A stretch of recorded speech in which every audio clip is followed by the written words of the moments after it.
Record. देखिए, मैंने शायद आपको कभी इस बारे में बताया नहीं बताया कि हमारा देश, थोड़ा सा चलो हम एक फैक्ट को चेक करते हैं, जरा फैक्ट लेके चलते हैं। जरा मुझे बताइए कि इस समय वर्ल्ड की सबसे फाइनेंशियली स्ट्रांग कंट्री कौन सी है? ऑनलाइन वाले भी बोल सकते हैं। स्ट्रांग, फाइनेंशियली स्ट्रांग इकोनॉमी, कोई बताए कितना है? World strongest economy, USA. कौन सी है? देखिए, वर्ल्ड की स्ट्रांगेस्ट इकोनॉमी कौन सी है भाई? यूएसए है। सुनिए, अच्छा, यूएसए का कंट्रीब्यूशन टू वर्ल्ड इकोनॉमी कितना है बताइए जरा। वर्ल्ड के जीडीपी में यूएसए का कंट्रीब्यूशन कितना है, कोई बताओ बता बता बता। यूएसए का कंट्रीब्यूशन, हाँ, कितना? 15.54%। ठीक है। अच्छा, वो कंट्री जो वर्ल्ड इकोनॉमी को लीड करती है, वो कंट्री जो वर्ल्ड की एक सुपर पावर है, आर्म फोर्सेस की बात कर लूं, फायर पावर बोल लूं या इकोनॉमिक पावर बोल लूं, डेवलपमेंट बोल दूं, डेवलपमेंट इंडेक्स, बहुत सारी चीजों में यूएसए बेंचमार्क सेट करते हैं। आपने देखा होगा ना, मैं बहुत वियर्ड से एग्जांपल ले रहा हूँ। जो हमारे देश के जो मॉल्स होते हैं उनमें जो कमोड भी लगे रहते हैं, उनमें भी लिखा था एज पर यूएस स्टैंडर्ड। समझ लीजिए आप। तो यूएस स्टैंडर्ड कितना प्रोमिनेंट है, क्योंकि वर्ल्ड की लीडिंग इकोनॉमी है, ऐसा करके। अच्छा, जो सिस्टम हम पढ़ते हैं डबल एंट्री सिस्टम, वो ब्रिटिश लोगों को दिया हुआ है, और उसको मॉडिफाई किया किसने? अमेरिकन लोगों ने। आपने पढ़ा था ना, British approach, American approach, double entry system, उसको लेके चलते हैं। अब जब हम बोल रहे हैं ना ये सिंगल एंट्री सिस्टम, या इसका दूसरा नाम भी क्या है? Counting from from incomplete incomplete records, ऐसे भी बोलते हैं। या, अच्छा, ये तुम्हें जानकर बड़ी हैरानी होगी, जिसको हम सिंगल एंट्री सिस्टम बोल रहे हैं, वो हमारे देश का इंडिजीनियस सिस्टम ऑफ अकाउंटिंग है। मतलब वो सिस्टम ऑफ अकाउंटिंग है जो हमारे देश के ट्रेडर सदियों से इस्तेमाल करते हैं। हाँ, सिंगल एंट्री जो नेग्लेक्ट हुआ, जिसे साइंटिफिक एक्सेप्टेंस नहीं मिली, और जो धीरे धीरे लुप्त होने के कगार पे है। बोली, बेटा साइंटिफिक है वो, नॉट साइंटिफिक तो लोग बोलते हैं उसे। हाँ, गलत मैं इसलिए तो बोल रहा हूँ। मेरा जो आपके साथ डिस्कशन आज वही है कि कैसे, देखिए, वो whatever words are given in your book. अब क्योंकि किताब है तो इसलिए आप लोगों को मैं बता रहा हूँ, otherwise I am not totally agree with that and I will prove that. तो आपको एग्जाम में ये नहीं लिखना है कि सर ने कहा था कि सिंगल एंट्री साइंटिफिक है, लेकिन आई will prove with the factual figures कि ये सिस्टम बहुत ज्यादा साइंटिफिक और बहुत ज्यादा सिस्टमेटिक है। लेकिन क्योंकि बहुत ज्यादा इस्तेमाल नहीं हुआ, इसलिए क्या हो गया, इसे सिंगल एंट्री, इनकम्प्लीट रिकॉर्ड या अनसिस्टमेटिक, अनसाइंटिफिक बोलकर नेग्लेक्ट कर लिया जाता है। और धीरे धीरे ये सिस्टम हमारे देश से गायब होगा, until unless somebody is going to reinvent this method। और मैं आपको एक एग्जांपल यही नोएडा में बता दूंगा, यही सेक्टर 27 में इंदिरा मार्केट में बता दूंगा, है ना, बता दूंगा। अभी और डिटेल में बताऊंगा आपको अभी मैं। तो ये देखिए जरा, यहाँ क्या था कि ये सिस्टम को इनकम्प्लीट बोला गया, और बहुत सारी इसके साथ टैगलाइन लगा दी गई कि भाई साइंटिफिक नहीं है, इनसिस्टमेटिक है, इस तरह से। लेकिन जरा जानने की कोशिश करते हैं कि ऐसा क्यों हुआ होगा, और ये सिस्टम को अनसाइंटिफिक क्यों बोला गया। आज वर्ल्ड की लीडिंग इकोनॉमी, ब्रिटिश इकोनॉमी को तो हम लोग सुपरसीड कर चुके हैं, है ना, उसको पीछे छोड़ चुके हैं। लेकिन 1947 के टाइम पे यूएस, मैं बोलूँ तो अर्ली 21st सेंचुरी के बिगिनिंग में बोलूँ या 20th सेंचुरी की मिडिल में बोलूँ, तो यूएस, यूके जो था, वर्ल्ड की पावर हुआ करता था। और मैं बोलूँ तो यूएस भी हुआ करता था। यूएसए पे यूके का कंट्रोल हुआ करता था। आप देखिए, वर्ल्ड की किस कंट्री पे कंट्रोल नहीं किया है ना। British sun never set in British Empire, वो कहानियां भी चला करती थी आपके पास। ठीक है, तो देखिए जरा, अब जरा गूगल पे सर्च करिए कि 17th सेंचुरी में इंडियाज कॉन्ट्रीब्यूशन टू, दोबारा देख लें, 17th सेंचुरी में India's contribution to global GDP, 17th century में। ये देखिए जरा ऑनलाइन, कितना बोले? हाँ, 17th सेंचुरी में, जब हमारे देश में मुगल इन्वेडर्स नहीं आए थे, तब हमारा कंट्रीब्यूशन कितना था? 25 से 30% था। तो सोचिए, यूएस का वर्ल्ड के जीडीपी में 15% कंट्रीब्यूशन है, सिर्फ 16% कंट्रीब्यूशन, और वर्ल्ड की लीडिंग सुपर पावर है। हमारा कंट्रीब्यूशन 25 से 30% था। तो हमारा देश क्या होगा, सोचो क्या पोजीशन रखता होगा उस समय पर, है ना। दुगना है इससे भाई, दुगना पावरफुल है फाइनेंशियली। हमने सिर्फ क्या पढ़ा हिस्ट्री में? मुगल एम्पायर के बारे में पढ़ा। लेकिन साउथ में जाएंगे, पांडे, चोल, चेर, ये सब लोग जो होते थे, इनकी नेवी बड़ी स्ट्रांग होती थी। इंडोनेशिया, मलेशिया तक जीत लिया था इन लोगों ने। बर्मा हमारे अंदर होता था, कंधार, अफगानिस्तान, ईरान, इराक तक हमारी सीमाएं चलती थी। ठीक है, चाइना का तिब्बत हमारा पार्ट हुआ करता था। बहुत सारा एरिया हमारे पास पार्ट हुआ करता था। और we have a strongest navy. Army तो हमारे बहुत सारे जो हमारे इंडिजिनियस रूलर्स इनकी हुआ करती थी। और सबसे ज्यादा जो काम चलता था हमारे ट्रेडर्स का, बिजनेसमैन का। आपने पढ़ा होगा ना हिस्ट्री ऑफ बिजनेस में, हमारे देश में ना हुंडी सिस्टम हुआ करता था। They are like bills receivable which are accepted, which were accepted globally. आज जो रेपुटेशन यूएस इकोनॉमी या यूएस ट्रेडर की होती है, वो हमारे एक जमाने में हुआ करती थी। हमारा देश का जो हुंडी सिस्टम होता था, जो बिल्स रिसीवेबल्स होते थे, पूरे वर्ल्ड में एक्सेप्टेबल होते थे। ठीक है जी। सोचो, जब हमारी बिल्स रिसीवेबल या हमारे जो नेगोशिएबल इंस्ट्रूमेंट्स हैं पूरे वर्ल्ड में एक्सेप्ट होते थे, तो हमारी अकाउंटिंग भी तो पूरे वर्ल्ड में एक्सेप्ट होती होगी, होती थी। वही अकाउंटिंग को आज हम सिंगल एंट्री सिस्टम बोल के कह रहे हैं। और उसको क्या कर रहे हैं, गरिया रहे हैं, उसको डिग्रेड करके बोल रहे हैं। एब्सोल्यूट ऑब्सोल्यूट ऐसे हो गई वो, तो फिर तुम आगे का रीजन देखोगे। जैसे जैसे इन्वेडर्स हमको करते गए, उनकी प्रायोरिटीज बदल गई। ठीक है, हमारा जो एक्सपोर्ट इंपोर्ट था वो देखिए, जब जितना ज्यादा आप एक्सपोर्ट कर, चाइना क्यों सुपर पावर है, क्योंकि वो एक्सपोर्ट कर रहा है बहुत ज्यादा। धीरे धीरे हम भी उसी रास्ते पे चल रहे हैं दोबारा से। तो जैसे जैसे आपका एक्सपोर्ट, हमारे पास तो सोना आता था ना हर जगह से, तो हम फाइनेंशियली बहुत स्ट्रांग थे। फाइनेंशियली स्ट्रांग होंगे तो आपका स्ट्रांग आर्मी होगी, स्ट्रांग इंफ्रास्ट्रक्चर होगा, आपके आदमी की पर कैपिटा इनकम ज्यादा होगी आपके सिटीजन्स की, and they will live luxurious and comfortable life. आप जरा जानिए, ब्रिटिश इन्वेड से पहले पहले हमारे गांव देहात में जब कोई व्यक्ति जाया करता था, उसे दूध, दही और लस्सी मिलती थी। चाय तो कोई पूछता ही नहीं था। तो आपने सुना होगा ना, हमारे देश में दूध और दही की नदियां बहती थी, तभी तो बहती थी। दे आर नॉट अवेयर कि चाय कोई चीज होती है, नहीं होती। तो ब्रिटिश लोगों ने जब चाय के बगीचे लगाए, तो क्या करना शुरू करा उन्होंने, और हम लोग तो, हम तो गुलाम थे, स्लेव थे सारे के सारे। तो जो राजा या हमारे रूलर जो चाय पीते थे, लोग देखा देखी में कोशिश करते थे, जमींदार वगैरह छोटे मोटे राजा महाराजा उनकी नकल मारते थे। ब्रिटिशर्स ने देखा कि असम वाला एरिया रिच है चाय बनाने में, तो उसको कहाँ कंज्यूम करा चाय, एक्सपोर्ट करेंगे तो शिप का खड़ा किराया भाड़ा लगेगा, और वहां चाइना से पहुंच जाती थी चाय। तो उन्होंने कहा यहीं करते हैं। तो वो क्या करते थे कि अपने आसपास वाले एरिया में चाय बनवाते थे, और छोटे छोटे जो व्हील्स होते हैं उन पर रखकर लोगों को फ्री में देते थे। और अंग्रेज लोग पूरी यूनिफॉर्म में सबको चाय पिलाते थे। हैव टेस्ट इट, टेस्ट, ऐसे करके पिलाते थे। चाय पिलाए, महीने भर पिलाया, उसके बाद बंद कर दिया। आदत लग गई। चाय तो 5 दिन, हफ्ते भर में आदत लग जाती है। आदत लग गई उसके बाद। और उस आदत के बाद फिर लोगों ने क्या करना शुरू कर दिया, फिर चाय खरीदना शुरू कर दिया। ठीक है, आदत लगने के बाद इट इज डिफिकल्ट। और वो फिर वैसे साहब लोगों का पे था वो, तो लोगों ने भी लेना शुरू कर दिया। उनकी तो, उनके चाय के बागान अच्छे से फले फूले। हमारे देश में पॉपुलेशन तो शुरू से बहुत अच्छी थी।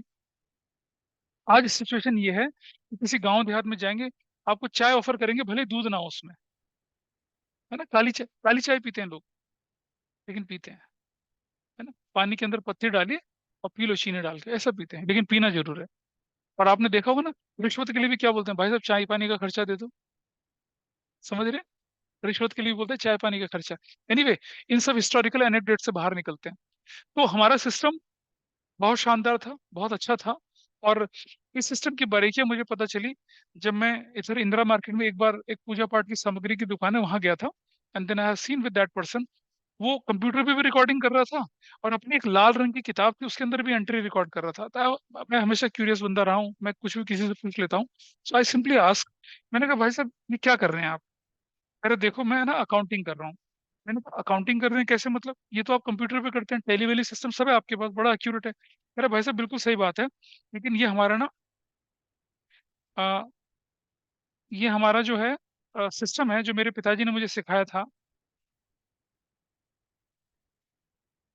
ये मैं उसको, उससे मैं अपने अकाउंट, मैंने कहा लेकिन इसकी जरूरत क्यों पड़ रही है आपको? तो आपको क्यों जरूरत पड़ रही है इसको, मतलब अब ऐसा करने की जरूरत क्यों पड़ रही है आपको?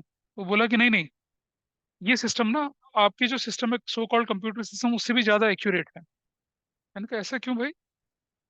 तो वो बंदा बोला कि, मैंने कहा ऐसा क्यों, ऐसा क्या दिक्कत है, मतलब ऐसा क्यों बोल रहे हो आप इस तरह से, क्यों? कह रहा देखिए, कई बार ऐसा हुआ कि जो बिल वाउचर कंप्यूटराइज बने हुए थे, वो आए मेरे पास, और मेरे हिसाब से पेमेंट चली गई थी पूरी, लेकिन सामने वाली पार्टी बोली कि नहीं नहीं, पेमेंट आपकी नहीं आई है, आपका तो इतना जरूरी रहता है। तो मैंने कहा अपने हिसाब किताब से जब वेरीफाई करा, तो वाकई उन वो गलत है, हमारा हिसाब किताब बिल्कुल ठीक था। अब मैंने अपना हिसाब भी और उनका हिसाब भी मिला के जब उनको दिया तब वो जाके माने। कह रहा अगर मैं कंप्यूटर के भरोसे लगता तो कह रहा मुझ पे लग गई थी लाख 1.5 लाख की चपत। तब से मैं ये सिस्टम बना के चलता हूँ। मैंने कहा अगर सिस्टम इतना एक्यूरेट है तो फिर आप इसे, कह रहा भाई साहब इनकम टैक्स डिपार्टमेंट वाले, जीएसटी वाले मानते थोड़े हैं इसे। कह रहा मेरे परदादा के जमाने से चल रहा है सिस्टम।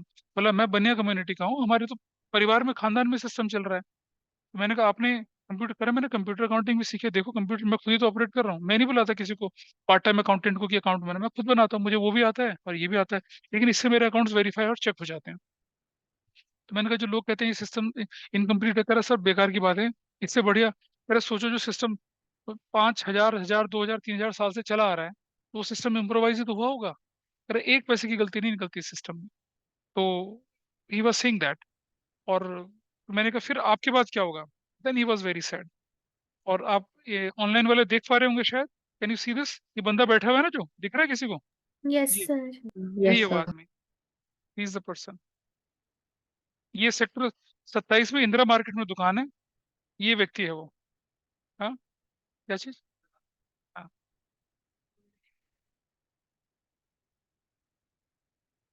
ये व्यक्ति देखिए आप।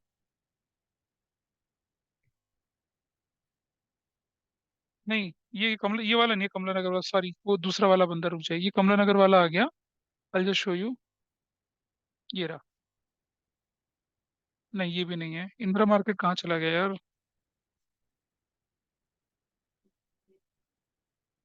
रुक जाओ।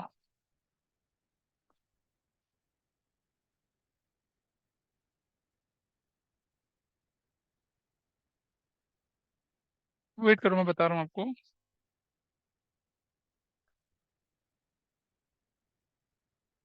अरे सेक्टर 37 में, सेक्टर 27 में इंदिरा मार्केट में है वो। मुझे दिख रहा, ये रहा। यहाँ कहाँ चला गया यार?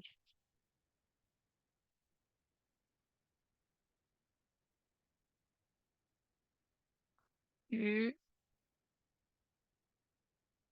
नहीं, I can't show it right now. अगर आप जाएंगे आपको बड़ा बड़ा दिख जाएगा उसके अंदर, यू कैन सी दैट। कभी उनसे पूछेगा, मिलिएगा, विल गाइड यू। मैंने कहा आप अच्छा चलो छोड़ो, उसको हटा देते हैं। तो हाँ, वो एक बाबा बाबा पूजा भंडार के पड़ोस वाला है, गायत्री वाला। एनीवे, तो मैंने उससे पूछा तो उसने मुझे बताया, दिखाया उसने सारा सिस्टम। देखा है? हाँ, उसने सिस्टम दिखाया मुझे, लेकिन ही वॉज वेरी सैड। वो सैड इसलिए था, उसने बोला हमारे जाने के बाद क्या होगा? कह रहा अब मेरी नई जनरेशन सीखना नहीं चाहती इसे, उन्हें तो कंप्यूटर पे ज्यादा भरोसा, टेली पे ज्यादा भरोसा है। तो कह रहा अब हमारे साथ चला जाएगा ये सिस्टम। तो हमारे देश में इतना सुंदर, इतना अच्छा अकाउंटिंग सिस्टम था, इट इज गोइंग टू क्या, इवेपोरेट एंड डिसअपियर नाउ। चलिए, ये हाँ जी, कंप्यूटर से ज्यादा एक्यूरेट होता नहीं है वो, होता है वो सिस्टम एक्यूरेट। तो चलिए, अब मैं आपके सामने लेके चल रहा हूँ कि वो सो कॉल्ड सिस्टम जिसके बारे में आप लोग बोलते हैं, किताबें बोलती हैं, वो क्या है। देखिए, ये आपकी टेक्स्ट बुक है, आपके सामने दिख रही होगी आपको, कैन यू सीरियस? ऑनलाइन वाले देख पा रहे हैं? Yes yes sir. सर। हाँ जी। तो ये इसको क्या बोला जाता है कि when the accounting record are not maintained in a double entry system basis पर, या इनकम्प्लीट रिकॉर्ड्स में, उसे single entry system of accounting बोलते हैं। ठीक है जी। और ये single entry system of accounting में मतलब क्या हो रहा है? डबल एंट्री के मतलब आप एक डेबिट एक क्रेडिट वाला रूल फॉलो नहीं कर रहे हैं, सिंगल एंट्री सिस्टम बोलते हैं। ये सिस्टम सस्ता होता है, कन्वीनियंट होता है, और साइंटिफिक तो खैर मैं नहीं बोल रहा क्योंकि किताब नहीं बोल रही, लेकिन साइंटिफिक भी होता है। और बहुत ही कम टाइम में ज्यादा से ज्यादा इंफॉर्मेशन देने वाला होता है। और आपको रिमाइंड करने की जरूरत नहीं है, आपको मालूम हो चलेगा अपने आप से कि भाई इससे इतना लेना बनता है, इससे इतना देना बनता है, और डेली के डेली आपको आपका पता चलता है।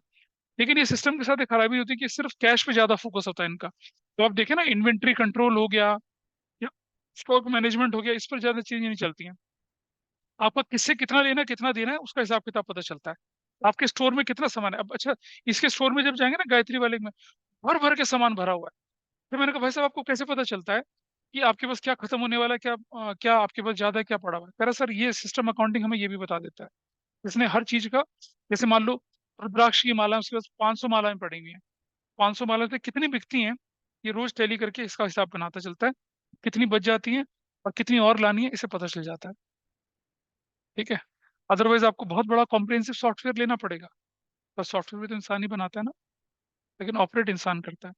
चलिए, इसके फीचर्स देख लेते हैं। सूटेबल किसके लिए होता है? जहाँ स्मॉल साइज होता है और ट्रांजेक्शन क्या होती है, कम होता है, वहां सूटेबल होता है। कोई यूनिफॉर्मिटी नहीं होती, ये बात बिल्कुल ठीक है कि भाई वो जो गायत्री पूजा भंडार वाला जिस तरह से अकाउंट बनाता था, जरूरी नहीं कि दूसरा वाला भी बिल्कुल उसी तरीके को फॉलो करे, क्योंकि he was from western UP. Haryana वाले थोड़ा अलग तरीके से बनाते हैं। साउथ में जो तमिलनाडु वाले थोड़ा अलग तरीके से बनाते हैं, क्योंकि रीजन का फर्क पड़ जाता है, रीजन के आइटम का फर्क पड़ जाता है, काम करने के तरीके का फर्क पड़ जाता है, लेकिन रिजल्ट तो एक्यूरेट ही रहता है। लेकिन एक एंट्री नहीं बेटा, वो नाम है सिंगल एंट्री। एंट्रियां बहुत सारी होती हैं, एक एस्पेक्ट वो रिकॉर्ड करते हैं। अभी अभी बताएंगे, देखिए। तो नो यूनिफॉर्मिटी होती है। फिर क्या होता है? सिर्फ और सिर्फ पर्सनल अकाउंट बनाए जाते हैं। राम का, श्याम का, मोहन का, लेना देना ये तो बनता है। भाई किसी से लेना बनेगा तो क्या वो क्रेडिटर है, किसी को देना बनेगा तो क्या बनेगा, क्रेडिटर है। ये चीजें बनती हैं इसके अंदर। और चीजें नहीं चलती हैं। ये मैं आप ही बुक के टेक्स्ट को डिस्कस कर रहा हूँ आपके साथ। अच्छा, यहाँ कैश बुक बनाई जाती है, सबसे ज्यादा इंपॉर्टेंट होता है। एक पैसे का हिसाब किताब गड़बड़ाता नहीं है, क्योंकि कैश बुक बनती है। और आप बैंक में, मैंने बोला था ना आपको, बैंक में क्या होता है, अगर एक दिन का हिसाब किताब नहीं मिलेगा, मैनेजर को अपनी जेब से पैसा डालना पड़ेगा, तब अकाउंट क्लोज करेगा, तब अगले दिन ज्यादा छुट्टी नहीं कर सकते। आपको रोज का हिसाब किताब मिला के जाना पड़ेगा। लेकिन यहाँ ऐसा चक्कर ही नहीं है। एक एक पैसे का हिसाब मिलता है, आराम से दुकान बंद करो, अगले दिन चले जाओ। Dependence on original vouchers.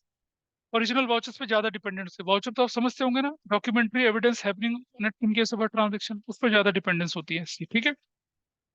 और क्रिएशन ऑफ फाइनल अकाउंट में डिफिकल्टी, तो फाइनल अकाउंट उन्हें वैसे भी नहीं चाहिए होता है। अब वो जो गायत्री पूजा भंडार वाला है, उसे क्या फाइनल अकाउंट बनाना है, लेकिन क्योंकि उसको जीएसटी देना पड़ता है, इसलिए वो फाइनल अकाउंट बनाता है। और जीएसटी के सॉफ्टवेयर के थ्रू से अपडेट करता है, इसलिए बनाना पड़ता है। करेक्ट। और पुराने जमाने में क्या होता था कि आप जितना कम, देखिए, टैक्स तो पहले भी कलेक्ट होते थे ना। भाई जो रूलर होता था, अभी जो ट्रेडर, ये रूलर थोड़ी होते थे, इनका काम तो बिजनेस करना होता था। इनकी सेफ्टी, इनके सपोर्ट के लिए राजा अपनी नेवी, अपनी आर्मी, एयरफोर्स तो उस समय होती नहीं थी, उनके साथ लगाता था। ट्रेडर का शिप जा रहा होता था, उनके साथ एक दूसरा शिप, या उसी शिप में राजा के सोल्जर्स जाते थे। ठीक है। मैं एग्जांपल बताऊं आपको। हमारे एक बहुत बड़े बिजनेसमैन है मुकेश अंबानी जी। उनका घर है एंटीलिया, मुंबई का सबसे बड़ा, 12,000 15,000 करोड़ की बिल्डिंग है वो। उनकी सिक्योरिटी में कौन रहता है पता है? कौन रहता है? Central industrial security force, CISF. ठीक है। जरा गूगल पे सर्च करके बताइए, देखिए जरा सर्च करके कि एंटीलिया की सिक्योरिटी में खर्चा कितना होता है सीआईएसएफ के ऊपर। देखिए जरा कितना खर्चा होगा, आपको पता चलेगा। Security expense of Antilia, Mukesh Ambani house, on CISF.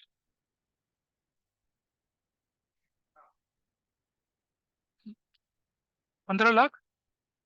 15 lakh एक महीने का खर्चा जाता है उसका, सिक्योरिटी सिक्योरिटी में। ठीक है। और जरा समझना, ये पैसा गवर्नमेंट उससे लेती है। 15 लाख शायद कम कम बता रहे हैं आप लोग। 15 to 16 लाख। आपने सीआईएसएफ शब्द लगाया था। नहीं, सिक्योरिटी नहीं, सिक्योरिटी वाले से नहीं। Central industrial security force experience on on Antilia, वो लिखिए आप, तब पता चलेगा आपको। कितना दिख रहा है? कैसी बात कर रहे हो यार तुम? नहीं आ रही?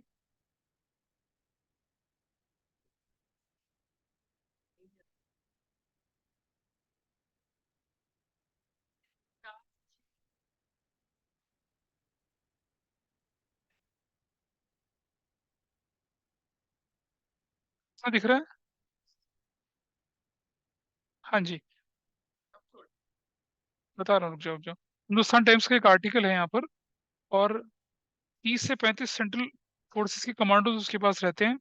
और 15 से 16 लाख रुपए बोल रहा है ना, मतलब समझ लीजिए, कुल मिलाकर मैं बताऊं आपको तो, इसको हटाते हैं यहाँ से।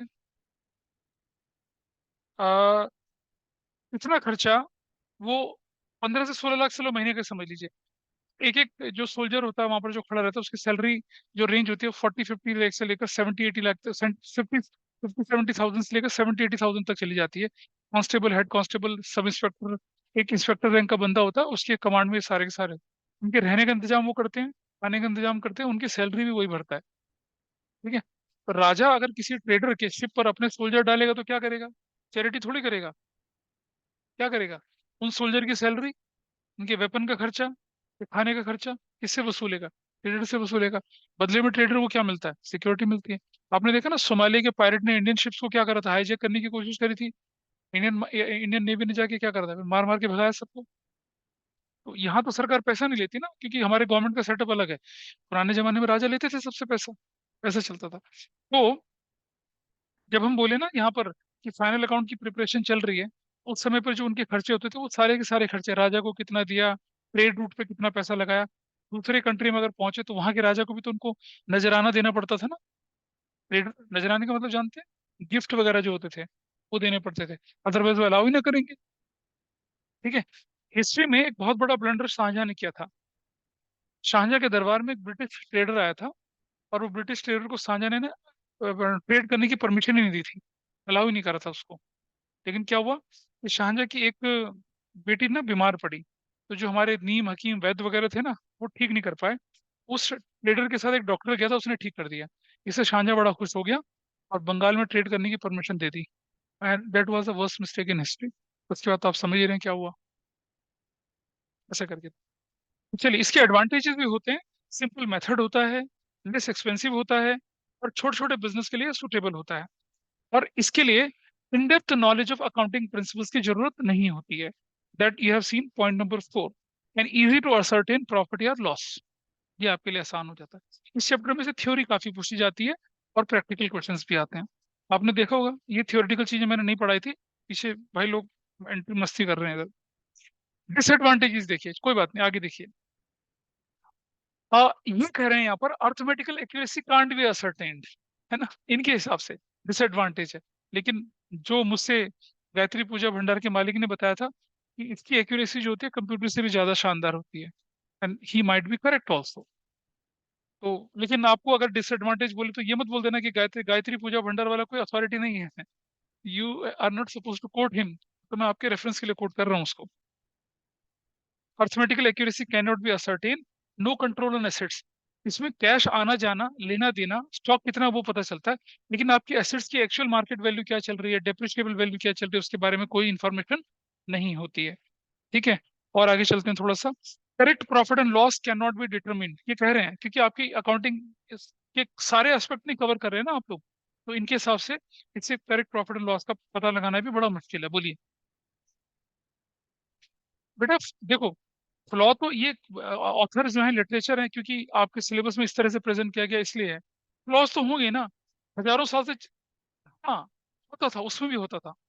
भाई एक सेठ है जिसका बिजनेस मेसोपोटामिया में भी जाता था, ईरान इराक इन सब जगह पे भी होता था। अच्छा, उन्होंने अपने वहाँ स्टेशंस बना रखे होते थे, वहाँ अपने गोडाउन बना रखे होते ना, कंपनी के वेयर हाउस बन रखे होते हैं अलग अलग जगह पे। उनके वेयर हाउसेस थे वहाँ पर, उनका रेंटल होता था। कई जगह पे वेयर हाउस खरीद रखे होते थे उन लोगों ने। जब आप इकोनॉमिक्स पढ़ते हैं तो आपने देखा होगा ना, किसी देश की एम्बेसी अगर इंडिया में है तो वो उस देश की एसेट्स कहलाएगी, इंडिया की एसेट्स थोड़ी कहलाएगी। इंडिया के अंदर यूएस एम्बेसी अगर है तो वो यूएस की प्रॉपर्टी कहलाती है। यूएस का टेरिटोरियल एरिया होता है वो, इंडिया का थोड़ी होता है। उस टेरिटोरियल एरिया में यूएस के लॉ चलते हैं। हमारे देश की कोई एम्बेसी अगर यूएस में है तो उसमें इंडियन रूल रेगुलेशन चल रहे हैं तो उस पर्टिकुलर एरिया में। ऐसे यूएस में, न्यूयॉर्क में जो यूनाइटेड स्टेट्स की बिल्डिंग है, वो नो मैंस लैंड है एक तरह से। वहाँ यूएस का, यूनाइटेड नेशंस, वहाँ यूएन के रोल चलते हैं। वहाँ यूएस पुलिस नहीं एंटर कर सकती है, दो it is in United states of America, लेकिन उसके रूल नहीं चलते हैं वहाँ पर। वहाँ का सिस्टम, वहाँ का एडमिनिस्ट्रेशन, भले ही वहाँ यूएस एम्प्लॉयज हैं, इंडियन एम्प्लॉयज भी हैं। हम लोग, हम जब बच्चों को लेके गए थे तो हम लोग उस जगह पे विजिट किया था, जब न्यूयॉर्क का विजिट था। उस जगह के हैं सारा कुछ, इंडियन भी मिलेंगे आपको, कैनेडियन, मलेशियन, सिंगापुर सब मिलेंगे। You can also go and join there, आपकी क्वालिफिकेशन टेस्ट पास करके। लेकिन उस एरिया में यूएस के रूल रेगुलेशन नहीं चलते, उसे यूएस टेरिटरी नहीं बोलते, वो इंटरनेशनल एरिया पड़ जाता है। वहां भी आपके पासपोर्ट चेक होते हैं। Okay. No internal check, it says no. ये सारी बुराइयां कर रहा है, ऐसी बुराइयां हैं नहीं असल में, लेकिन हम क्योंकि पढ़ रहे हैं तो इसलिए बोल रहे हैं इसको। Difficult to ascertain the value of business, बड़े आराम से बिजनेस की वैल्यू असर्टेन हो जाती थी, लेकिन इसके हिसाब से नहीं होती है, क्योंकि आपके पास कंप्लीट रिकॉर्ड नहीं होता है। इनकम्प्लीट एंड अनसाइंटिफिक सिस्टम बोल रहा है, मेरे दिल को बड़ा दुख हो रहा है ये सब बोलते हुए, लेकिन मैं क्या करूं। It is there, it is there. आज तो, हाँ। अच्छा, कंपेरेटिव स्टडीज डिफिकल्ट, ये भी होता है। मैं रेफरेंस हटा के बोल रहा हूँ, जैसे मैं बताता हूँ ना, हमारे देश में क्या हो रखा है। देखिए एलोपैथिक सिस्टम में क्या होता है, अच्छा समझिए जरा। एक मैं छोटा सा एग्जांपल बताता हूँ आपको कैसे समझ में आएगा कि क्यों ये सिस्टम इतना डेवलप नहीं हुआ, क्यों ये सिस्टम अच्छे से नहीं चला। आपने देखा कि रोमन एम्पायर के टाइम पे मेडिसिन का सबसे ज्यादा क्या हुआ, डेवलपमेंट हुआ। कभी पढ़ा इसने हिस्ट्री में? नहीं पढ़ा। रीजन क्या होता था? रोमन एम्पायर में जिन कैदियों को, जिन स्लेव्स को डेथ पेनल्टी दे दी जाती थी, उनको डेथ पेनल्टी नहीं देते थे, उनको डॉक्टर्स को सौंप दिया जाता था। हाँ, डॉक्टर क्या करते थे फिर? एक्सपेरिमेंट्स करते थे, ऑपरेशन। हाँ, हाँ, ह्यूमन ट्रायल होते थे, कोई मॉरलिटी कुछ नहीं होती थी। और उनकी उनके उनके क्या, उनको अलग अलग तरह की दवाइयां खिला के उनको क्या करते थे वो लोग, उनके एक्सपेरिमेंट, उनके इफेक्ट देखते थे। तो दवाइयों की टेस्टिंग तो अब ह्यूमन ट्रायल्स होते हैं आज की डेट में, लेकिन पता नहीं चलता। दिल्ली के, इंडिया के जितने भी सरकारी हॉस्पिटल होते हैं उनमें ह्यूमन ट्रायल होते हैं, लोगों को पता नहीं चलता है। एक एग्जाम्पल क्या हुआ, मध्य प्रदेश में जो होता है ना, फीमेल कॉन्ट्रासेप्टिव पिल्स होती हैं, इसके एक्सपेरिमेंट चल रहे थे बिना बताए। भाई डॉक्टर ने सरकारी दवाइयां तो फ्री मिलती हैं, फ्री में क्या दे रहे हैं पूछते थोड़ी हैं, you don't have a right to ask कि कौन दवाई खिला रहे हो। वो कॉन्ट्रासेप्टिव पिल्स वगैरह दिया, तो उससे क्या हुआ, उसके थोड़े साइड इफेक्ट खतरनाक हुए, एंड बहुत सारी जो थी लड़की, वुमेन्स जो थी, they were not able to conceive further. तब जाके पता चला कि ये तो ट्रायल फेसिस पे चल रहे थे। एम्स में हो गया, दिल्ली के राम मनोहर लोहिया, सफदरजंग, बहुत बड़े लेवल पर एक्सपेरिमेंट्स होते हैं। बिल्कुल होते हैं, हर जगह होते हैं। जितने भी सरकारी हॉस्पिटल्स होते हैं, उनमें जो सरकारी ड्रग्स बनाने वाली कंपनीज होती हैं, उनके एक्सपेरिमेंट्स कहाँ होंगे? पर इंडिया में तो लाइफ वैसी बहुत सस्ती है। ठीक है। हाँ, जो डिक्लेयर्ड एक्सपेरिमेंट्स होते हैं, जो हार्वर्ड वाले कराते हैं, वो सब कराते हैं, वो जानवरों पे करते हैं, उन सब पे करते हैं। ठीक है। वो भी चोरी छुपे ट्रायल ह्यूमन बींग्स पे करते हैं, कहाँ? थर्ड वर्ल्ड कंट्री में। आपने क्या कर दिया, कहीं फेमाइन पड़ा, कहीं पर तूफान आया, आंधी आई, आपने क्या कर दिया, दवाइयां ववाइयां वो सब भेज दी, वो दवाइयों में ट्रायल वाली दवाइयां भेज दी। अपने डॉक्टर भी साथ भेजे, वो इफेक्ट को नोट करते हैं और फिर स्टडी करके वापस लाते हैं। होता है, खूब अच्छे से होता है। तो इस तरह की चीजें भी चलती हैं।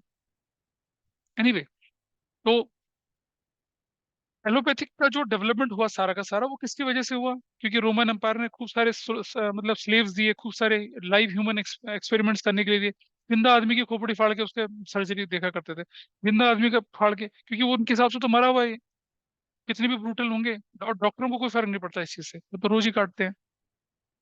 तो साइंटिफिक ऑब्जर्वेशन थे, साइंटिफिक डेटा कलेक्ट हुआ, ज्यादा एक्यूरेट हुए वो, और उनको ट्रायल करते चले गए। ठीक है। हमारे देश में आयुर्वेद खत्म हो गया, लेकिन क्या है कि मैंने एक जगह देखा, पतंजलि है ना हरिद्वार में, आई सीन देयर, वो क्या करते हैं, जितने भी प्रिस्क्रिप्शंस लिखते हैं, सबकी स्कैनिंग करके रख लेते हैं। डेटा डेवलप कर रहे हैं, जो वो दवाइयां देते हैं उनके इफेक्ट। लोग जाते हैं वहाँ इलाज कराने के लिए, जाते हैं, काफी दिन रुक के आते हैं, उन दवाइयों के वो इफेक्ट को स्टडी कर रहे हैं। तो Baba Ramdev is doing a good thing. Ayurveda research का डेटाबेस तैयार कर रहा है। उसका क्या फायदा होगा बताओ आगे चल के? 5 साल, 10 साल, 15 साल, 20 साल में जाके उसका फायदा मिलेगा। क्योंकि जो जो दवाइयां उन्होंने दी, उसके रिजल्ट्स उन्होंने क्या कर दिए, नोट डाउन कर लिए। और उसके एक्सपेरिमेंट्स को क्या करेंगे, फिर से रिवाइज करेंगे, दवाइयों के डोज बदलेंगे, सब बदलेंगे। तो धीरे धीरे एक डेवलप्ड डेटा बैंक हमारे पास होगा, जिसके बेस पर आयुर्वेदिक दवाइयों को इम्प्रोवाइज किया जा सकेगा। तो यही सिस्टम यहाँ पर होता है। हमारा सिस्टम तो चला गया, क्योंकि हम क्या हो गए, स्लेव बन गए। स्लेव के सिस्टम को थोड़ी कोई एक्सेप्ट करेगा।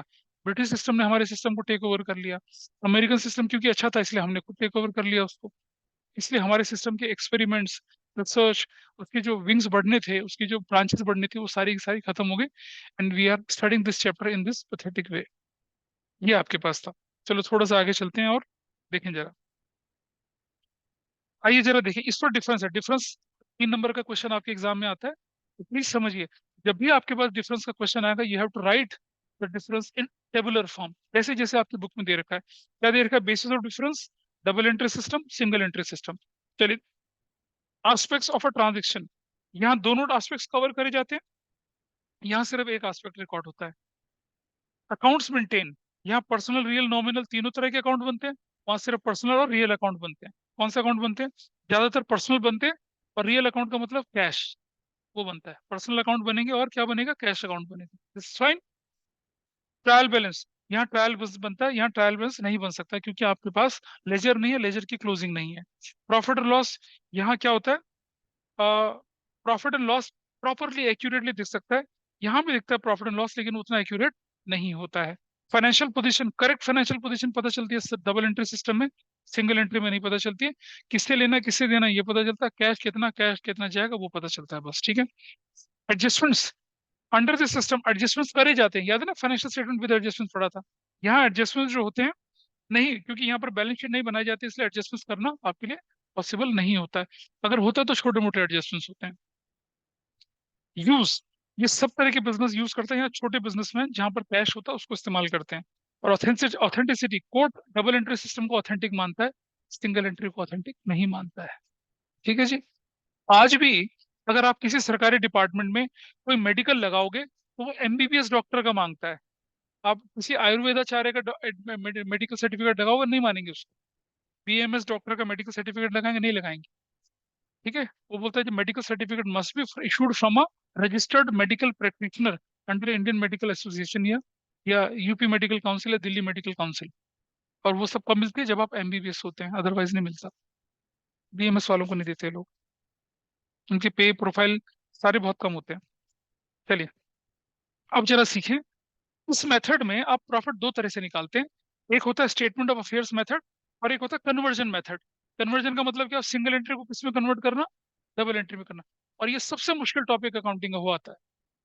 आज से करीब करीब 15 साल, 2001 2002 में, 2003 में ये हमारे सिलेबस का पार्ट था 11th में। कन्वर्जन मेथड भयंकर चैप्टर हुआ करता था, बहुत ही मुश्किल। हट ही गया, अब है ही नहीं। अब सीए में है ये, बीकॉम ऑनर्स में है ये। ठीक है, बीकॉम में है ये। हाँ, तब करना पड़ेगा। मैं इसलिए तो आपको थोड़ा बहुत आइडिया दे रहा हूँ ताकि आपका बेस अच्छे से बने। तो कुछ लोगों को इस एग्जाम में नहीं आ रहा, बहुत नैरो सोच लेके चलते हैं, उनका मैं कुछ नहीं कर सकता, है ना। पढ़ नहीं रहे हैं, फोन पे ध्यान लगा के बैठे हैं बीबी, तो मैं कुछ नहीं कर सकता उनका। नींद आ रही है तुम्हें अच्छे से? ठीक है। रोज तो बेटा शौचालय खुला है। आइए देखें जरा। एक होता है स्टेटमेंट ऑफ अफेयर मेथड, और एक क्या होता है आपका कन्वर्जन मेथड। जरा समझिए स्टेटमेंट ऑफ अफेयर मेथड किसको बोलते हैं, देखिए जरा। अ, मैं I can take the example of, जैसे, नहीं नहीं वो नहीं, चल इसी को पकड़ लेते हैं। देखो ये, देखो, सुनो सुनो, नहीं वो छोड़ दो। देखो, मैं जरा समझूं आपको, मैं बताऊं। जब अबीर जो था वो नर्सरी में था, अबीर, तो तुम्हारे कितने दोस्त थे? पांच छह, पांच छह छह। अच्छा, बॉयज कितने थे, गर्ल्स कितनी थी बताइए? क्यूट बोल रहे हैं। रुद्रा बताएंगे, चलो रुद्रा, जब आप नर्सरी में थे तो कितने फ्रेंड थे आपके, बताइए? सात आठ, ठीक है। इसमें से लड़के कितनी है, लड़की कितनी? पांच, तीन लड़कियां पांच लड़कियां थी, ठीक है, चला। जब ये केजी में गया तो कितने दोस्त बने होंगे बताइए? बड़े या घटे? मतलब 8 से 10 कर लेते हैं, ठीक है। इसमें से 8 गर्ल्स थी और 2 लड़के थे, बॉयज, ठीक है। जब ये फर्स्ट में चला गया, ठीक है, अच्छा, सेकंड में चला गया, थर्ड में चला गया, फोर्थ में चला गया, फिफ्थ में, फ्लैश में खत्म हो गया, ठीक है, सिक्स में आ गया। सिक्स में थोड़ा सा इनकी मसल्स वसल फड़कने लगे, थोड़ा सा ठीक ठाक से होने लग गए। तब तब कितने थे सिक्स में, ध्यान है कुछ? 12 13, 12 13 में से, ठीक है, 12 गर्ल्स थी और एक बॉय था, ठीक है। होते हैं ना, जैसे आपने देखा होगा ना, जैसे लड़के लोग होते हैं जिनके साथ एक तो उनका कुछल्ला चल रहा होता है, उस तरह का, ठीक है। He is like that. Six seventh eighth, ninth में चले गए, यहाँ हार्मोन्स भयंकर तरीके से उबाल मार रहे हैं। हाँ, चार थे ऑनलाइन वर्चुअल फ्रेंड थे। वर्चुअल में तो ये यूएसए, ऑस्ट्रेलिया, इजिप्ट, पता नहीं कहाँ कहाँ पहुंच गया था ये, ठीक है। सो इसके करीब करीब 500 फ्रेंड्स थे, जिसमें से 495 जो थी गर्ल्स थी और 5 बॉयज थे। ये नाइन्थ में पहुंचा। टेंथ में बताइए कुछ, टेंथ में? अच्छा, 11th में बताइए? 7 8 बोल रहे, ठीक है। अगर हम लोग नर्सरी से लेकर 11th क्लास तक इनके इन्फैचुएशंस को काउंट करें, ठीक है ना, मतलब स्नेह आसक्ति कहते हैं उसको, मतलब दूसरों की तरफ थोड़ा सा इन्फैचुएशन वाले को रिकॉर्ड करें, देखें तो हमारे पास क्या बनेगा।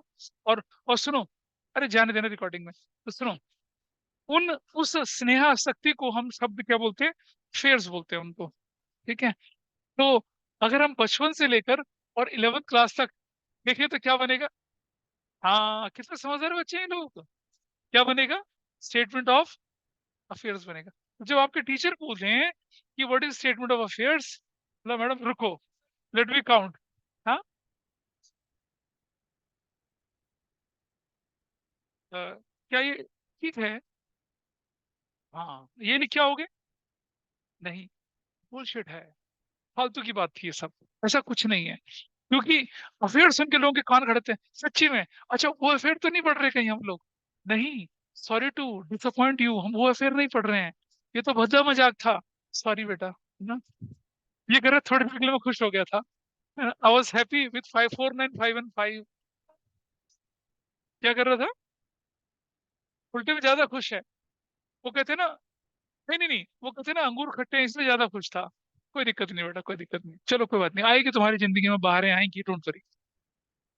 And I was using this dialogue with one of the student in one of the batch, and the girl sitting in front, उसका नाम बाहर था, कहता why should I go in his life? उसका नाम बाहर था। अब मुझे जब भी मैं बाहर बोलता हूँ मुझे बाहर याद आ जाती है। And she was head girl in her school.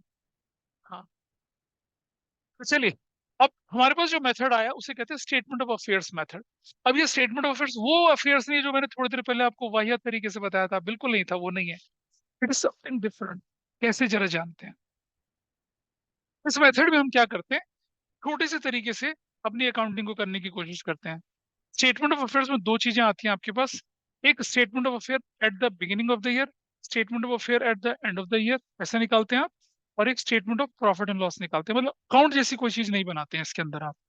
तो जरा देखें कैसे। तो हमने बोला था आपको पहले भी कि अगर आपके पास क्लोजिंग कैपिटल जो है 5 लाख रुपए की है और ओपनिंग कैपिटल है 3 लाख रुपए की, so you have a profit और लॉस।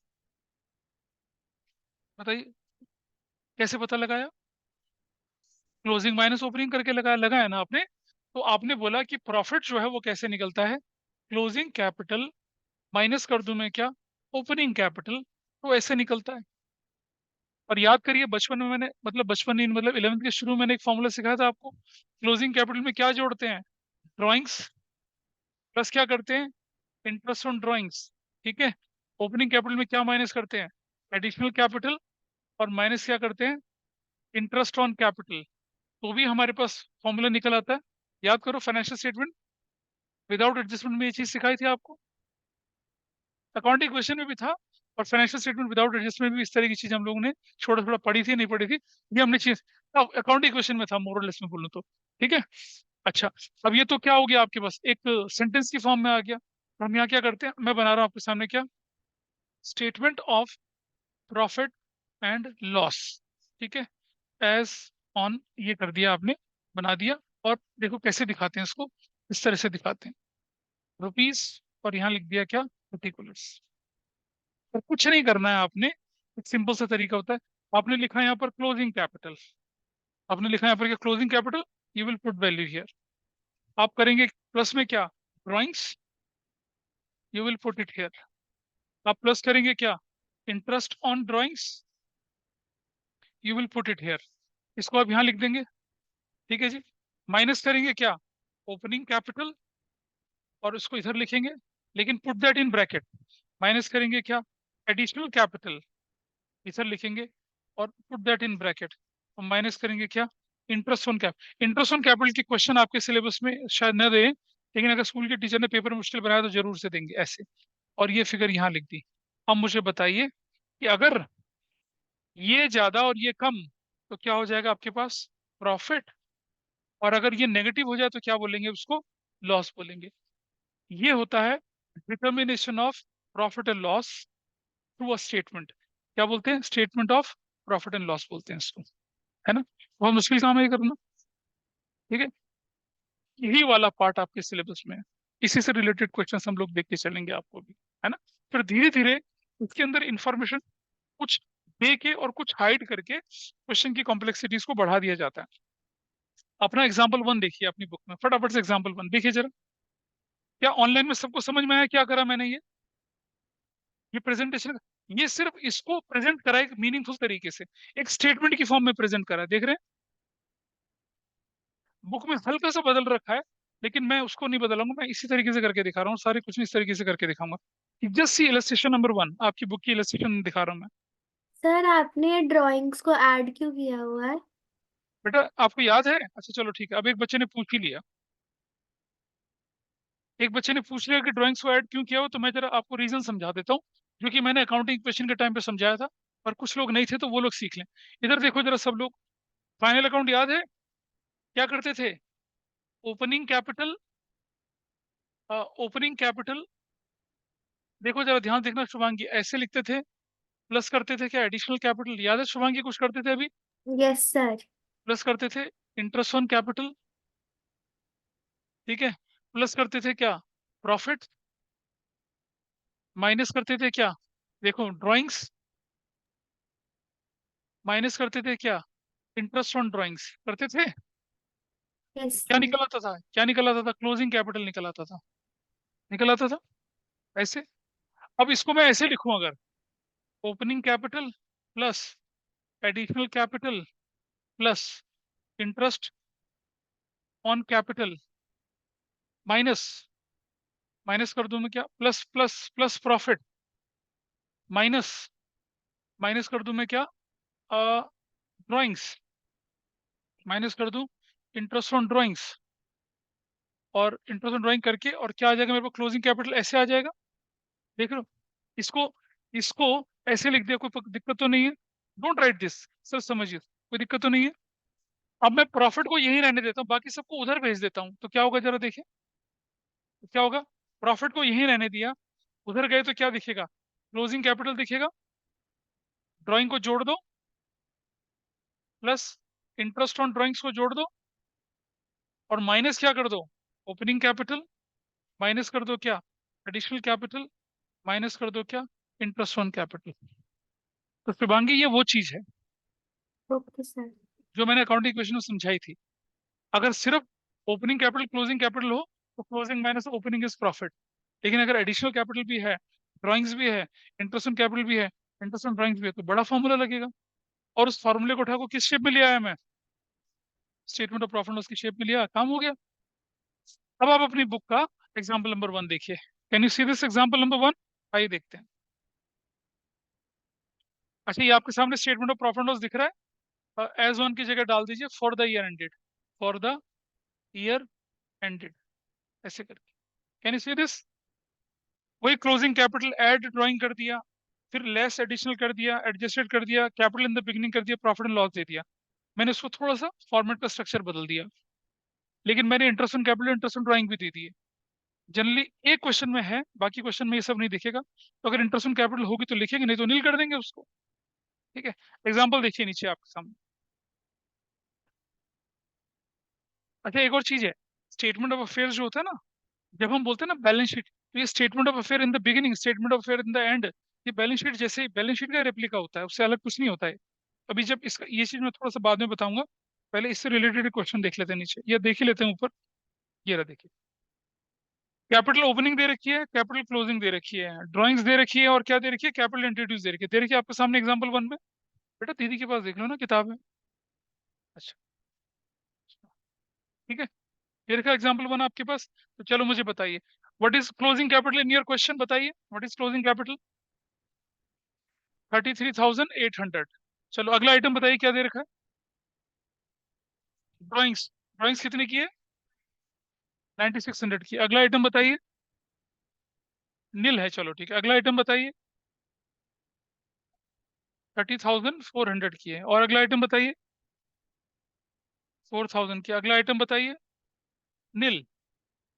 चलो इसका टोटल कितना बना, 004, 9 10 3 13, 43,400, इसका टोटल कितना बना, 34,400, ब्रैकेट में डिफरेंस निकाला कितना आ गया, 9,000। What is this, profit. हो गया statement of profit and loss, so easy, आराम से हो गया। क्वेश्चन में ट्विस्ट क्या आते हैं, अगर आपको क्लोजिंग कैपिटल नहीं गिवन है, क्लोजिंग कैपिटल नहीं गिवन है, तो क्या होगा, आपको क्लोजिंग एसेट्स और क्लोजिंग लायबिलिटी गिवन होंगी, जिनसे आप क्या निकाल पाएंगे, क्लोजिंग कैपिटल। आपको अगर ओपनिंग कैपिटल नहीं दे रखा हो तो क्या करेंगे, ओपनिंग एसेट्स और ओपनिंग लायबिलिटी दे रखी, उसको प्लस करके you can calculate what, capital. कैसे होगा जरा दिखाता हूँ आपको, देखिए जरा। अगला एग्जाम्पल देखिए आप अपने सामने। तुमने कितने पेज भेजे थे बेटा मुझे, चलो कोई बात नहीं। अब अपनी बुक खोलिए जरा, अगला एग्जाम्पल देखिए। हाँ, हाँ देखिए, अपनी बुक खोलिए जरा। नहीं कोई बात नहीं, देखिए अपना एग्जाम्पल नंबर 2 को अभी नहीं करते हैं। एग्जाम्पल नंबर, नहीं रुक जाइए, इसमें ना थोड़े से एडजस्टमेंट्स आ गए हैं। अच्छा एग्जाम्पल 1 एग्जाम्पल 2 ही देखिए, चलो सीधा एग्जाम्पल नंबर 2। कोई बात, तुम्हें तो आता है, छोटे बच्चों को सीखने दे। Gurman, who keeps books in single entry system, informed that his capital on 31st March was 1,87,000। मैं इसे करके दिखा रहा हूँ आपके सामने, एग्जाम्पल 2 दिखा रहा हूँ करके, ठीक है? क्या ये समझ में आया कैसे हुआ? अमिश आशिमा, अरे कौन याद कर रहा है तुम्हें? इसी क्वेश्चन में देखिए, सबसे पहले आपसे क्या कहते हैं कि 31st March 2023 यानी क्लोजिंग कैपिटल कितने की बोल रहा है? 187 बोल रहा है। Agree with this? और कैपिटल साल के शुरू में कितनी बोल रहा है? 192 बोल रहे हैं, ब्रैकेट में कर दिया, this is also fine. And further informs that he withdrew household purpose के लिए 84,200, यानी कि ड्राइंग्स कितने की? 84,200 की, ये भी बोल दिया। प्लस उसने अपना 20,000 का इन्वेस्टमेंट था, उसको 2% ज्यादा में बेचा, तो 20,000 का 2% कितना होता है जी? 400 रुपया। 20 की चीज 20,400 में बेची, और उस पैसे को कहाँ लगा दिया? बिजनेस में लगा दी। एडिशनल कैपिटल हो गए। एडिशनल कैपिटल कितने की हो गई बताइए? 20,000 प्लस 400, कितना हो गया? 20,400। ऐसे कर दिया, और तो कुछ बोला नहीं है। This is Neel and this is Neel. चलिए निकालिए, ये वैल्यू कितनी आई? 0, 0, 2, 1, 17, 271। ये वैल्यू कितनी आई? 0, 0, 4, 2 एंड 1, 2, 12। बताइए डिफरेंस कितना आ रहा है? What is the difference? 58,800। That's your answer. आसान। एग्जाम्पल नंबर 2, इलस्ट्रेशन 2 थी। स्टेटमेंट ऑफ क्या बोलते हैं इसे? प्रॉफिट एंड लॉस बोलते हैं। साल के आखिर में ऐसे बनता है। इतना आसान है प्रॉफिट एंड लॉस निकालना, वही ना, ओपनिंग क्लोजिंग को डिफरेंस ले लो जी, आपको प्रॉफिट निकल आएगा। एग्जाम्पल नंबर 3 पे चलिए जरा। एग्जाम्पल नंबर 3 पे चलते हैं। चल, अच्छा थोड़ी देर की बात और है, मतलब हलवट सा टॉपिक है। अभी जितना कराऊंगा, अगली क्लास में टॉपिक टॉपिक खत्म हो जाएगा। Then will start revision. और जिन लोगों का जो टॉपिक बचे हुए हैं, जैसे इशू शेयर्स वगैरह थे, उसको लेके चलेंगे, इजीली हो जाएगा, कोई मुश्किल काम नहीं। नहीं बेटा, वो तो जब मैं फुल फ्लेज हर चीज कराऊं, 3 तरह की मैंने वर्कशीट दे रखी है, दुनिया भर की क्लासेस करी हैं। रिवीजन रिवीजन में मुझे 4 4 घंटे की 3 क्लासेस करवानी पड़ी थी, 12 घंटे में मैं रिवीजन करवा पाया था उसका। नहीं, उसकी वर्कशीट्स है, नोट्स नहीं है, वर्कशीट्स है। अगला एग्जाम्पल देखिए, एग्जाम्पल नंबर 3। चलो एग्जाम्पल नंबर 3 में this is fine with everybody. रुक जा, बताते हैं कैसे, वो क्यों बना रहे हैं वो दिखाते हैं आपको। चलो, अभी बता रहा हूँ ना स्टेटमेंट ऑफ अफेयर्स क्या चीज होती है, देखें। एग्जाम्पल नंबर 3 देखिए। Sunil started Sunil started with business. Opening capital given है, पहले वो ढूंढे जो हमें चाहिए। What is opening capital? हाँ, 10,000। ऐसे कर दिया। ही बोरोड फ्रॉम वाइफ 4,000 रुपया at the rate 9% per annum for business. तो बताइए लाइबिलिटी है या क्या है, ये एडिशनल कैपिटल है? बताइए। याद है क्या सिखाया था मैंने बचपन में? Borrowed from wife and invested सुनो, borrowed from wife and invested into the business, तो एडिशनल। लेकिन सिर्फ बोरोड है तो क्या है? लायबिलिटी है। ये लायबिलिटी एडिशनल है? पढ़ के देखो जरा। हाँ, इन्वेस्टेड कहाँ लिखा है? तो लायबिलिटी है, ठीक है। अच्छा, वो अभी देखेंगे हम लोग उसको। अरे रुक तो जाओ अभी। फर्दर कैपिटल लिखा हुआ है 1,500 रुपए की, तो एडिशनल कैपिटल कितनी लिखी हुई है? 1,500 रुपए की लिखी हुई है। This is fine with you. There is no interest on capital, Neel. ठीक है। कोई ड्राइंग्स वगैरह दे रखी है इसने? Is there any drawings in the question? कहाँ लिखा ड्राइंग्स? हाँ, 2,000 की ड्राइंग्स भी है, तो इंटरेस्ट ऑन ड्राइंग भी नील हो गया। और ड्राइंग्स कितने की? 2,000 की। अब मेरे पास क्या, मेरे पास तो क्लोजिंग कैपिटल है ही नहीं। है मेरे पास क्लोजिंग कैपिटल नहीं है ना। लेकिन मेरे पास लूज इंफॉर्मेशन गिवन है कि 31st मार्च को क्या चीज कह रखी है? 31st मार्च को उसकी फाइनेंशियल पोजीशन इस तरह से थी, किस तरह की थी? जो आपके सामने दिख रही है। तो क्या मैं इस फाइनेंशियल पोजीशन से अपना क्लोजिंग कैपिटल नहीं निकाल सकता? तो कैसे निकालेंगे हम लोग? तब हम उसके लिए क्या करते हैं, तब हम उसके लिए बनाते हैं एक स्टेटमेंट ऑफ अफेयर्स। ठीक है। और किसका? जो भी है एज एट 31 मार्च 2023 का, ऐसे निकालते हैं स्टेटमेंट ऑफ अफेयर्स, ऐसे कर, ऐसे। ठीक है। बिल्कुल वैसे लिखा जाएगा जैसे लिखते हैं एसेट्स, रुपीस, रुपीस और क्या, लायबिलिटीज। चलो देखिए क्या क्या गिवन है आपके पास। कैश कितना आपके पास है एसेट्स में, बताइए? 600। 600। स्टॉक कितना है आपके पास, बताइए? 90, 9400। और चलते हैं स्टॉक के बाद। What else? डेटर्स कितने के हैं आपके पास? 7000 के। और अगला आइटम क्या आपके पास है? क्रेडिटर्स। क्रेडिटर्स कितने के हैं आपके पास? 6000 के। और वाइफ्स लोन वो भी तो है आपके पास, 4000, प्लस उस पर इंटरेस्ट। कितना इंटरेस्ट बताइए? कैसे निकाला? 4000 का 9%। लेकिन लोन कब लिया था? जुलाई में लिया था ना।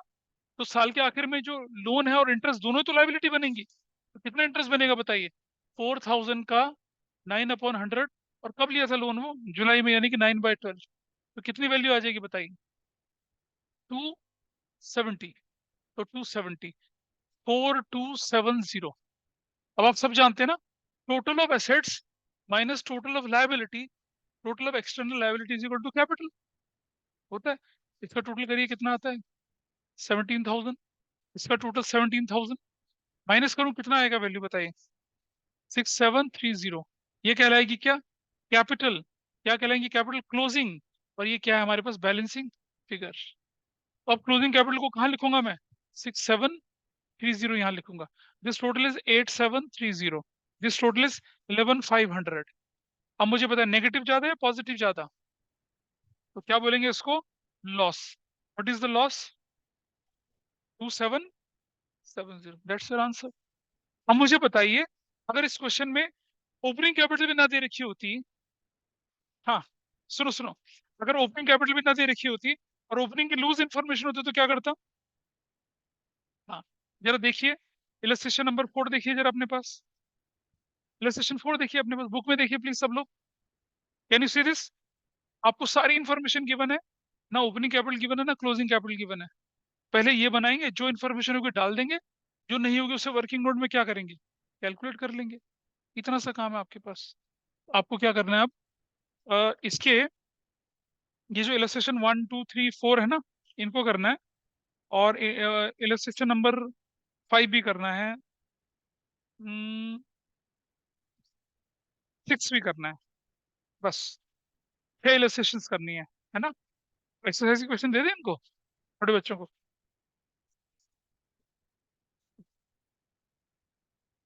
चलो इतना ही कर लेना पहले, इलस्ट्रेशन तक करना, ठीक है?